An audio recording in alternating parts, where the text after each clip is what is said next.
सून मेरा घरची. तुमचं काय जात होतं ग मला परत येऊ नको असं सांगायला. तिथे माझा एक एक दिवस कसा जात होता माझं मलाच माहित. इथे इतकं सगळं होत होतं आणि मी तिथे गेले होते स्वतःचा स्वार्थ साधायला. सरे रडू नको बाळा, रडू नको. हे बघ, जान्हवीनी हा मार्ग दाखवला होता की नाही तुला. तिची इच्छा होती की तू पुण्याला जाऊन काम करावंस. मग मग आम्ही विचार केला तू गेलीस पुण्याला तर ते काम पूर्ण करून ये म्हणून येऊ नको म्हटलं आम्ही. हो, आणि इथे असून नसून आमचाही काही उपयोग नव्हता ग. इथे आम्ही फक्त एकमेकींना आधार देत होतो. हो, आणि आम्हाला कुणाला जान्हवीला भेटायची परवानगीही नव्हती. फक्त श्रीच होता हॉस्पिटलमध्ये. बिचारा बिचारा श्री. काय केलं तुम्ही महाराज. अहो काही करायचंच होतं तर माझं बरं वाईट करायचं ना. सरे माझा ना आगा ना पिछा त्या बिचारीचा संसार का उद्ध्वस्त केला. चुकले महाराज, तुमचं चुकलंय. सरे आता रडू नको बरं, आवर स्वतःला. हे बघ, आम्ही सगळे आता हळूहळू सावरतोय. तूही सावरशील. आता आम्ही आहोत ना तुझ्या बरोबर. रडू नको बाळा, शहाणी माझी बाई. सरे सरे तुला एक गंमत सांगते. सांगू ना? सांग सांग. खरंच सांगू? अगं सांगा ना. सांगते सांगते. आम्ही एवढ्यावरच थांबलो नाही. आम्ही बँकेत जाऊन जान्हवीला भेटलो. हो, ताईनं सांगितलं मला. सांगितलं? पण मग पुढे काय झालं हे सांगा ना. पुढे काय झालं? नव्याने ओळख झाली आमची. तिला बघायला मिळालं, तिच्याशी 4 शब्द बोलायला मिळाले. खूप बरं वाटलं ना. हो ना, आणि तिचा फोन सुद्धा आला मला. हो. सरे अगं सरे काय? कुठे चाललीस? मी सुद्धा असंच करेन. काय? काहीतरी कारण काढून जान्हवीला भेटेन मी. अगं पण काय कारण काढशील तू? कारण लग्नासाठी स्थळ सुचवेन. म्हणजे तिच्या भावाचं लग्न झालेलं नाहीये ना, त्याला एखादं स्थळ सुचवेन मी. सांभाळ ग बाई सरे. अगं म्हणजे तुझा संबंध तिच्या आईशी येईल. ती फार विचित्र बाई आहे ग. ती बघून घेईन ग मी. तिच्याकडे दुर्लक्ष करता येईल मला. पण त्यानिमित्ताने जान्हवी भेटेल मला. हो की नाही? जान्हवी भेटेल.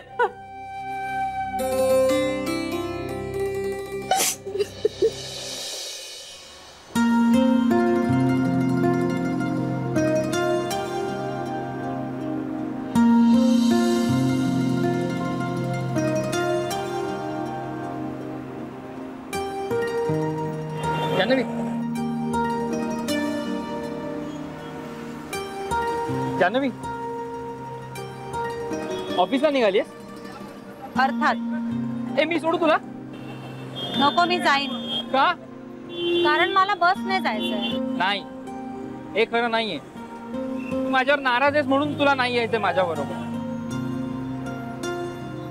अरे वा, तुला माहितीये का? मग कशाला विचारतोयस? हो, कारण तुझी नाराजी लवकरात लवकर दूर व्हावी अशी माझी इच्छा आहे. लुक मनीष, तुम्हाला दोघांना जे वागायचं होतं ते तुम्ही वागलात. आता त्यावर मी कसं रिॲक्ट व्हायचं हे माझं मला ठरवू द्या ना. अगं पण आम्ही असं काय वागलो जान्हवी? तुम्ही सगळ्या गोष्टी लपवल्यात माझ्यापासून. एक मिनिट. आम्ही अजिबात काही लपवलेलं नाही तुझ्यापासून. राजा, आम्हाला काही लपवायचं नव्हतं. लपवलं नाहीये. हो, नाही लपवलंय. हे बघ, तू आम्हाला विचारल्यानंतर आम्ही तुला सगळं सांगितलं.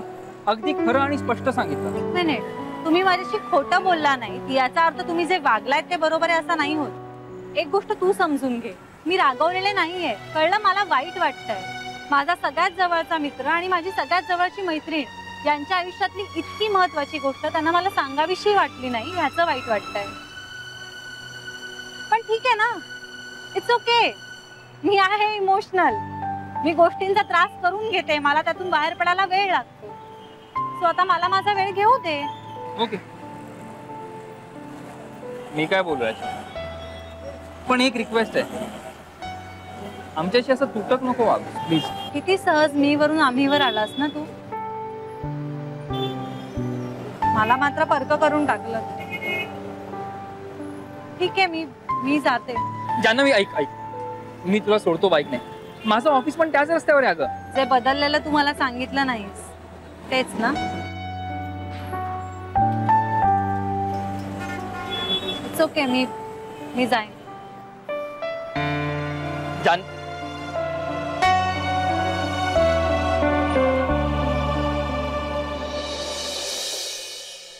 पण सर तुम्हाला एकदा तरी सही करण्यापुरती तरी बँकेत यावंच लागेल.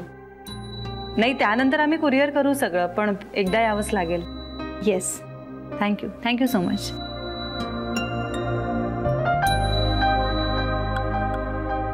जान्हवी,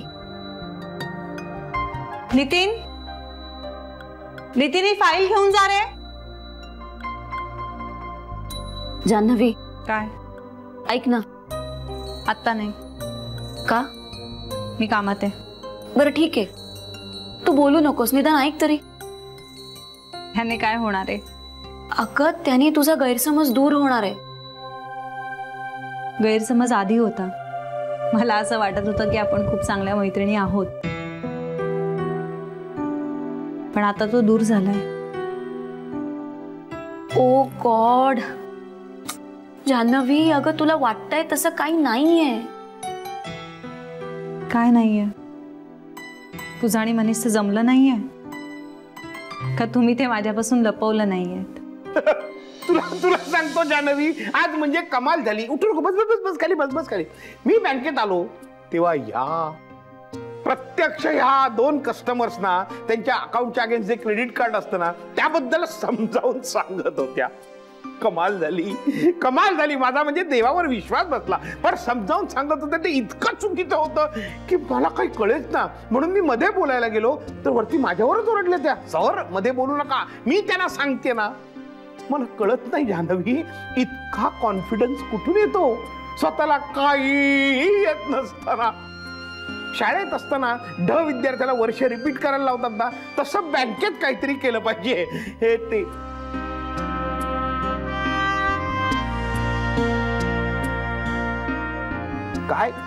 काय झालंय जान्हवी? मी एवढं यांना बोलतोय, तू इतक्या वेळात तिला एकदाही पाठीशी घातलं नाहीस किंवा ही शांतपणे ऐकून घेतेय. काय म्हणजे प्रकृती बरी आहे ना तुमची? काय प्रॉब्लेम झालाय का? प्रॉब्लेम झालाय, खूप मोठा प्रॉब्लेम झालाय. सर ही माझ्याशी काहीच बोलत नाहीये. ही माझं काहीच ऐकून घेत नाहीये.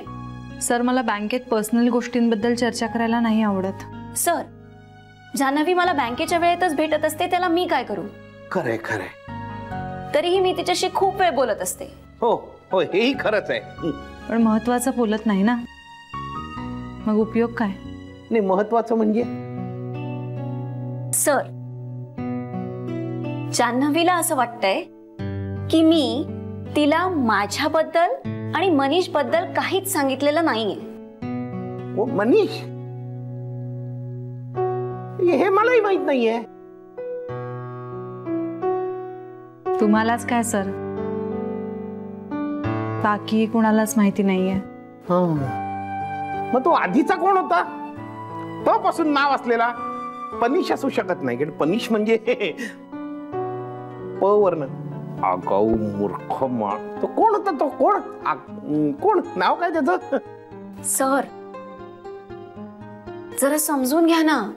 बघितलंच सर, आपण प्रत्येक वेळी हिला समजून घ्यायचं. कशीही वागली तरी आपण फक्त समजून घेत राहायचं. नाही हे बघ, शेवटी काय आहे, शेवटी पर्सनल बाब आहे तिची. Later take her own time. म्हणजे या गोष्टींबद्दल तिने मला सांगावं अशी माझी अपेक्षाच नाहीये. सर पण माझी आहे. ही मैत्रीण म्हणवते ना स्वतःला माझी. दिवसातले 10-10 तास आम्ही इथे एकत्र असतो. लग्नासारखी मोठी गोष्ट तिने मला सांगायला हवी ही माझी छोटी अपेक्षा आहे. आणि मला नाही वाटत माझं काही चुकतंय.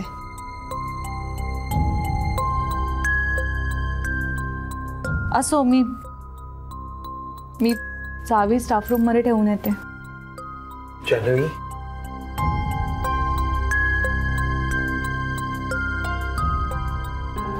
I am sorry. जरा माझ्या बाजूने बोलला असता तर काय बिघडलं असतं तुमचं? हो मी काय सांगायचं तिला आता? मी हे सांगायचं की तुला माहिती आहे पण तू विसरलीस हे सांगू मी ती? सर तुम्ही ना मला काहीच माहिती नाही असं बोलायची काय गरज होती? जरा सांभाळून घेता येत नाही तुम्हाला? इतकी वर्ष काय करतोय मी, सांभाळूनच घेण्याचा प्रयत्न करतोय. एक मिनिट, एक फोन आला, घेऊ का?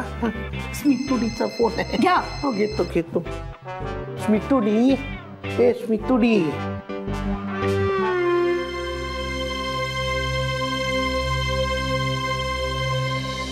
आणि मधला विशिष्ट काळ विस्मरणात गेल्यानं तिला असं वाटतंय की आम्ही तिच्यापासून हे सगळं लपवलंय मुद्दाम. श्री रागावली रे ती, माझ्यावर आणि गीतावर सुद्धा. मगाशी गीताचा फोन आला होता. जान्हवी खूप तुटकपणे वागते असं म्हणाली ती.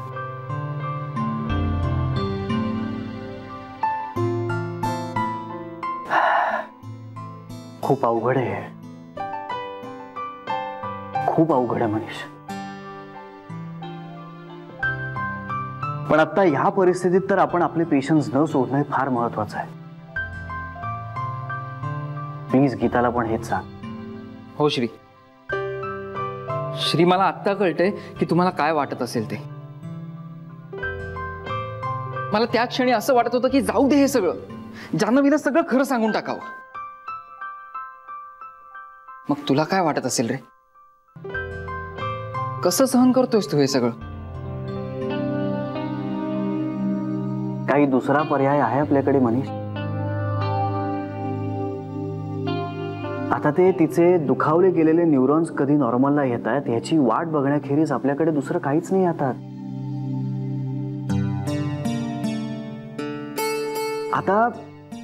आता दिवस रात्र आम्ही फक्त एकच स्वप्न बघतो की असा एक तरी दिवस येईल की जेव्हा माझी जान्हवी मला आपणहून स्वतःहून फोन करेल.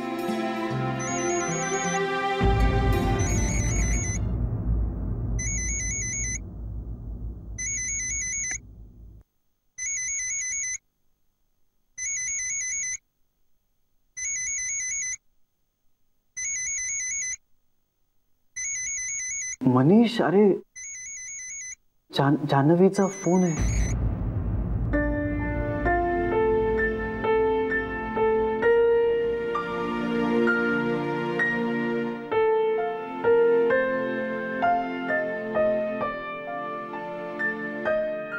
हॅलो हॅलो, कुणाचा नंबर आहे हा? नाही म्हणजे 2 मिनिटं बोलता येऊ शकतं का मला? हो हो येईल ना, बोलता येईल, बोला ना. नमस्कार, मी जान्हवी सहस्त्रबुद्धे बोलतेय.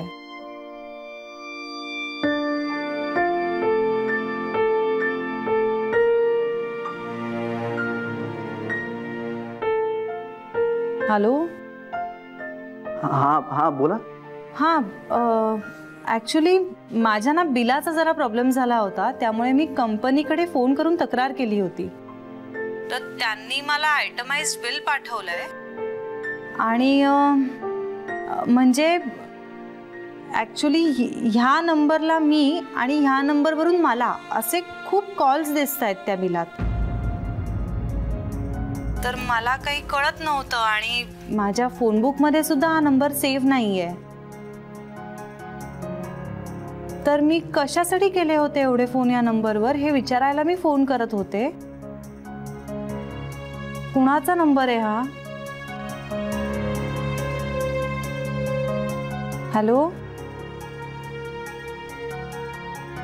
हॅलो, ऐकू येतोय का माझा आवाज? Hello hello.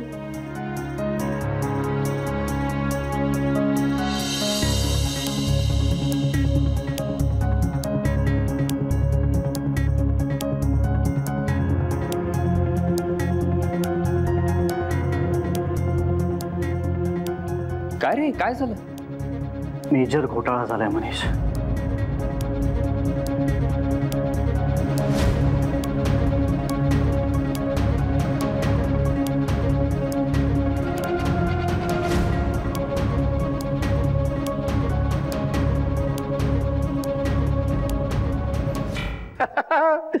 कमाल आहे तुझी स्मितुडी. खरं तुझं कसं कौतुक करू मला कळतच नाही.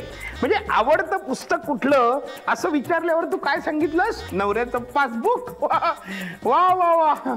ब्रिटिश लवकर गेले का भारतातून? आता असते ना तर तुला सर्किस दिली असती. आणि काय काय काय हो हो हो. खरं तर तुला असे प्रश्न विचारणाऱ्यांचा जाहीर सत्कारच केला पाहिजे. आणि हे काय आणि काय प्रश्न विचारला तुला? नावडतं पुस्तक कुठलं का? मग काय म्हणालीस त्याच्यावर? मुलांचं प्रगती पुस्तक. लबाडे कसं चित्त तुला कुठं बोलली? कसं बोलू शकतेस तसं हुशारीच? तरी बरं मुलं घरी आली अभ्यासाचा वेळ झाला की तू बरोबर ब्युटी पार्लर जातेस की नाही? जातेस की नाही? मला माहिती आहे लबाडे. मग आपण कशाला घाबरायचं बरं का?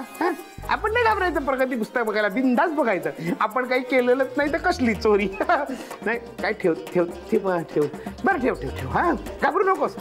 कोण असं बोललंय तुला? नाही नाही मी उद्याच जाऊन भेटतो त्यांना. हो हो अगदी नक्की जाऊन भेटतो. तू आराम कर. हा तू विश्रांती घे. सतत 3 मिनिटं माझ्याशी बोलतेस, थकली असशील. वजन बिजन कमी झालं तर समाजाला तोंड दाखवायला लागतं. मला ठेवून दे हा फोन. हो हो. हे काय ते स्मितुडीचा फोन आला होता.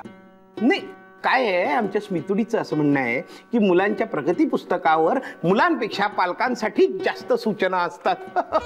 त्यावरून आपण नालायक आहोत, आपण पालक म्हणून घ्यायला अगदीच नालायक ठरतो असं वाटतं म्हणे स्मितुडीला आमच्या. खरं तर हे सत्य तिच्यापर्यंत पोहोचवणाऱ्या त्या शिक्षिकेला मी उद्याच जाऊन भेटणार आहे. सर सह्या झाल्या ती फाईल नेऊ? जान्हवी काय झालंय तुला? बरं वाटत नाहीये का? नाही काय नाही. हे बघ जान्हवी, सध्या तुझी तब्येत ही तुझी पहिली प्रायोरिटी असली पाहिजे. रादर आपल्या सगळ्यांचीच. त्यामुळे काही त्रास होत असेल तर थोडा ब्रेक घे. कशातून ब्रेक घेऊ सर? सगळ्याचाच त्रास होतोय मला. काहीतरी बिनसलंय पण नक्की काय बिनसलंय हे कळतच नाहीये. सगळे आपल्याशी वेगळंच वागतायत, विचित्र वागतायत असं वाटत राहतं. मग ना खूप इरिटेट होतं. आपण चुकतोय का असं वाटतं सारखं. का असे सगळे वागतायत? खूप वेगळं, खूप खूप विचित्र. किंवा मग कदाचित माझ्या अपेक्षा जास्त असतील. मनीष धड काही सांगत नाहीये. गीताने ही इतकी मोठी गोष्ट माझ्यापासून लपवून ठेवली. आई पण काहीतरी भलतेच प्रश्न विचारते. तुम्हाला परवाच आठवतंय त्या कस्टमरने सुद्धा मला वेड्यात काढलं होतं. आता काही वेळापूर्वी मी एका माणसाशी फोनवर बोलले, अनोळखी माणसाशी. तर त्याने फोन कट करून टाकला. का सगळे असं वागतायत माझ्याशी काही कळतच नाहीये. एकीकडे हे असं तर दुसरीकडे बाबा पायाचं ऑपरेशन करून घ्यायला तयारच नाहीये. मला त्रास होईल असं वाटून मला ऑपरेशन करायचंच नाही असं म्हणतायत. मला पंढरपूरच्या वारीला जायचंय त्यांना, मला माहिती आहे. दरवर्षी आषाढी आणि कार्तिकीला त्यांचा चेहरा बघवत नाही मला, पण ऑपरेशन करून घेणार नाहीत. अगं बाळा, इथूनच नमस्कार करतो मी विठ्ठलाला असं म्हणतात. हे असं होतंय हल्ली. मला ना सारखं सारखं रडू येत राहतं. ए जान्हवी, ए जान्हवी, बाळा बाळा रडू नकोस तू. हे बघ अजून तू हवं तर थोडी विश्रांती घे. थोडे दिवसांनी काम सुरू कर. आणि तुझ्या बाबांच्या ऑपरेशनच्या खर्चाची तू बिलकुल काळजी करू नकोस. आपण बघून घेऊ ते प्लीज. नाही सर, मी उगाच सगळं तुमच्याकडे बोलून गेले. पण म्हणजे असं होतंय मध्ये मध्ये. हो हो I am sorry, really sorry sir. नाही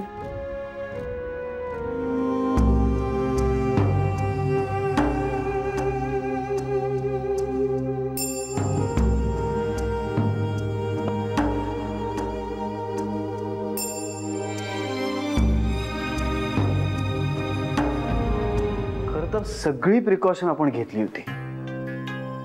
ज्या दिवशी तिचा ऍक्सिडेंट झाला त्या दिवशी तिचा फोन तिच्याकडे नव्हता. आणि मग हॉस्पिटलमध्ये डॉक्टरांनी जेव्हा तिला ॲम्नेशिया झालाय असं सांगितलं ना, तेव्हा अरे पिंट्यानी आम्हा सगळ्यांचे नंबर तिच्या मोबाईलमधून डिलीट केले होते. आणि फोन बिलचं लफडं होईल हे लक्षातच आलं नव्हतं. आता काय करायचं साहेब? आपण तुमचा फोन नंबरच बदलला तर? नंदन, अरे त्यांनी जान्हवीचा प्रॉब्लेम कसा सुटणार आहे? उलट त्यांनी ती आणखीन गोंधळ.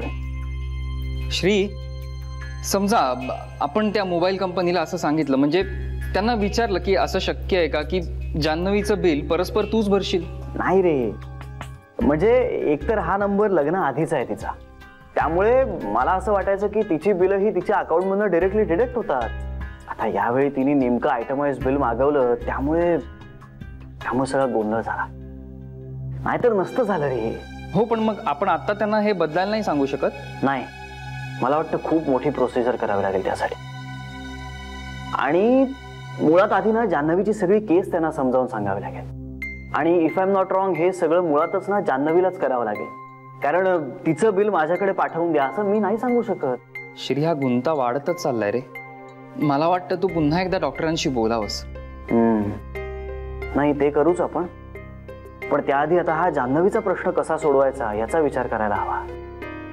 आता मी तिच्याशी न बोलता फोन कट केलाय, त्यामुळे तिच्या डोक्याचा घोर वाढला असणार आहे. साहेब, आपण तुमचा फोन चोरीला गेला असं सांगितलं तर? नाही रे नंदन,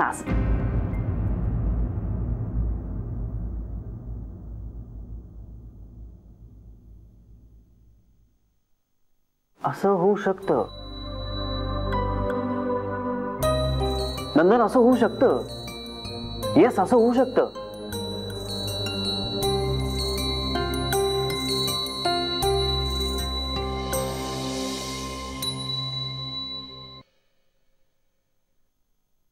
रिंग वाजते. बोल बोल बोल, तू बोल. हो, तू बोल. हॅलो. हा, हॅलो.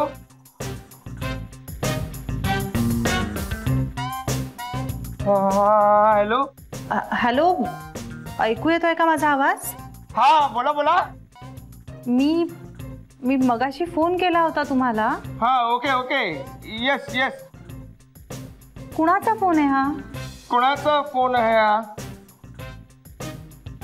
तुझा नाहीये. हा? माझा नाहीये.